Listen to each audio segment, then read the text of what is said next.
What is going on, everybody? Welcome back to another video. So, title update 4.0, the teammate experience has splashed upon us and barely got us wet. Ubisoft Paris has proven incapable to deliver a teammate experience worthwhile and pushes Ghost Recon Breakpoint further to its breaking point. Let's get into this.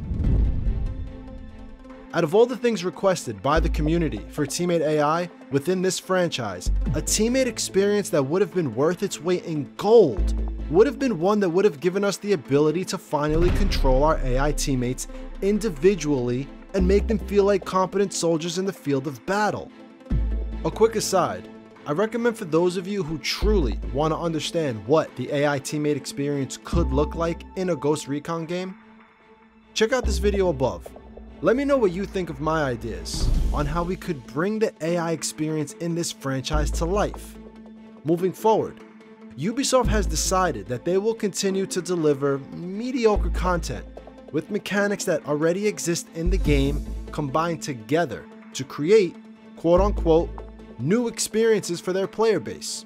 And it's not that I don't understand the development process at Ubisoft Paris. It's a rush title, it's a broken game, it's a missed opportunity at maximizing sales at launch. There's only so much the team can do at this point. However, this doesn't mean that when they're going to develop content like what we see with Title Update 4.0, that they can't make better decisions. From the beginning of this update, we are showcased with an AI teammate leveling system, one that borrows components from the class progression system and brings it over to this teammate experience, changing your teammates' gear, giving them specific orders, sync-shotting enemies at certain locations. Altogether, 14 AI teammate challenges that players were able to complete within an hour. 15 complete levels to gain experience and level up, while completing these AI challenges, which when all was said and done, maybe took another hour after that. That's right, one of the two major content patches of 2021 for Ghost Recon Breakpoint took players under 2 hours to complete and be done with. I'm not sure why Ubisoft Paris didn't decide to extend the leveling process, add more challenges, perhaps design the system to take the player through missions like how faction missions are designed. I can only assume that even they realize how much of a joke this content is. There's no way they didn't realize this update would have been completed by their player base within a couple of hours, and that leads me to believe that they just don't care to give us the experience we want within this game. And I wonder if they'll ever be able to do so with Operation Motherland in the fall and future content. As far as the abilities that the AI teammates were given, I talked about that subject in a video that you can see here. I do believe there were better options to give the AI teammates. I also believe the players should have been given the power to decide when the abilities go off. It was obvious that Ubisoft Paris took mechanics that were readily available and already in a good state in the game and provided those abilities to the AI teammates.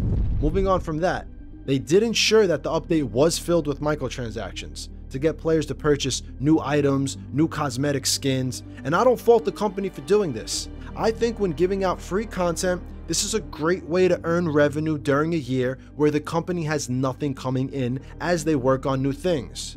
However, if you want the community to support you with these choices, you have to give them something that's worth the exchange of money versus content.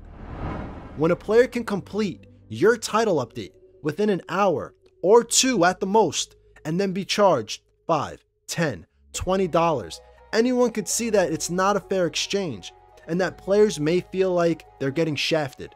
Of course, players don't have to purchase anything in the store. We all know this, but when the majority of the title update are items in the store, you have to wonder what you expect your player base to do when they come back and play the game. As far as these microtransactions, I thought the skins looked great and the new cosmetic items are a good addition. I actually believe companies creating and selling skins and new items to earn extra revenue between game cycles can be a profitable and fair practice. And with Ubisoft games, since they are all mostly in the third person, it's a big draw for people to continue to play the game if they could stay immersed due to how their character looks. I just don't want to see companies like Ubisoft Paris maintain a stance of creating unfair exchanges in the content they provide versus the services they expect us to pay for. Looking at issues with the skins, Nock has a mesh movement issue, more noticeably on her back medical pouch, and her tactical vest moves in a way where it doesn't look like solid material. Now, with the Tomb Raider crossover event in Operation Motherland in the fall, if Ubisoft is to provide their players with free content this year, they must create content that has depth, is engaging, provides the player base with more than a gimmicky 2 hours of gameplay, especially if the gameplay isn't really new gameplay at all. It's just a combination of already existing components, which is what we experienced in this title update. The new weapons are cool. The Mark 18 is something the community has wanted for a long time. The M4A1 Survival looks amazing. The MDR is a weapon that many Wildlands players loved. Among many of the other weapons, like the suppressed Desert Eagle, they are all a welcomed addition to the game. There are some issues. A lot of people in the community have complained about certain things. For example, the Mark 18 and its damage being a bit too low, the M4A1 Survival being an exclusive giveaway, and like I previously mentioned, if you're going to charge players for new weapons and hold raffles for weapons that will be unobtainable moving forward, which we now know the M4A1 will be purchasable in the store eventually, you have to provide the players with X if you expect them to purchase Y.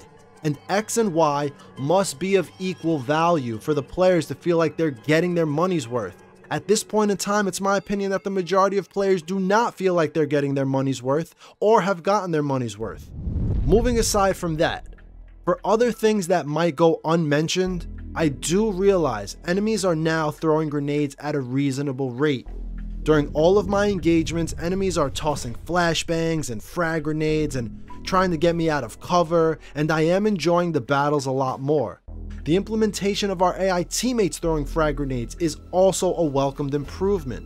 Although I know it's been said before, it will be said again. Ubisoft Paris, you have to stop taking the mechanics of the game away from us and putting it in the hands of the AI. AI teammates throwing frag grenades is yet another mechanic that the players cannot control. It seems Ubisoft Paris is creating a game where half the game is relegated to a script and the other half of the game is the player just running around not having control of half of the game. When is Ubisoft Paris going to stop developing the game in this manner? I'm not sure, but I'm hoping in the next iteration of this franchise they would have finally understood what their player base wants, and that is complete control from top to bottom 100% of the time. The players want to control every aspect of this game. That's what playing games is all about. If Ubisoft Paris doesn't realize that the majority of this game takes control away from their players, then I don't know if we'll ever get the Ghost Recon game we want. You also have the choice to take out 1, 2, or 3 AI teammates. I had a quick thought before I experienced this mechanic that maybe we would finally be able to control our AI teammates more carefully. I thought maybe the main problem with the programming of these teammates is that they're all vying for the same position when given the order to move to, which is why they move around so much.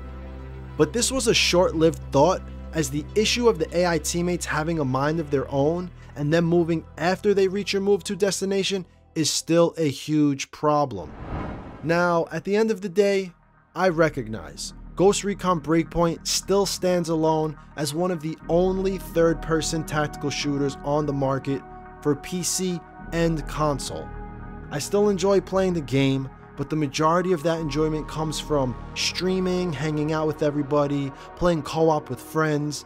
So that doesn't speak highly of Ghost Recon Breakpoint, as I can experience these things when playing other games. However, Ghost Recon Breakpoint still does get a lot of things right when it comes to the third-person system that we see in a lot of Ubisoft games.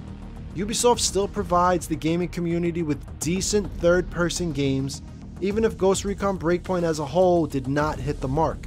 I still appreciate what it is and what it could be.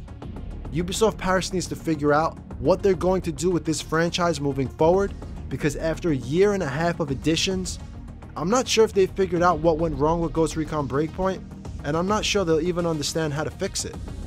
So, Ghosts, what do you think? That's my review in a nutshell. Let me know what you thought of Title Update 4.0, the teammate experience. What were some pros? What were some cons? And are you still enjoying logging in and playing? Let me know down below and we'll talk about it. If you're new to the channel, consider subbing and joining the Discord, where like-minded people like yourself discuss Ghost Recon Breakpoint among various other games. I'm looking forward to seeing you there.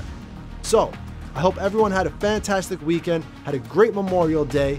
Everybody have a great day today, and I will see you all in the next video. Alright guys, peace.